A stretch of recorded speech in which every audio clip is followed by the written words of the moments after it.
কেন্দ্রের presiding officer এসে এখন পরিস্থিতি নিয়ন্ত্রণ করার চেষ্টা করবেন। কথা শোনা হবে, এখানে কোনো ধরনের বিশৃঙ্খলা করা যাবে না। ভোট কেন্দ্রের ভিতরে কোনো ধরনের উশৃঙ্খল কোনো সবাই এখান থেকে শান্তভাবে বের হয়ে যান।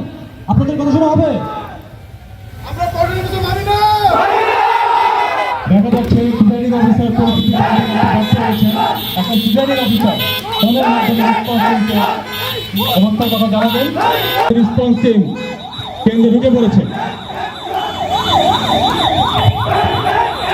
দেখতে কিছু সব মিছিলকারী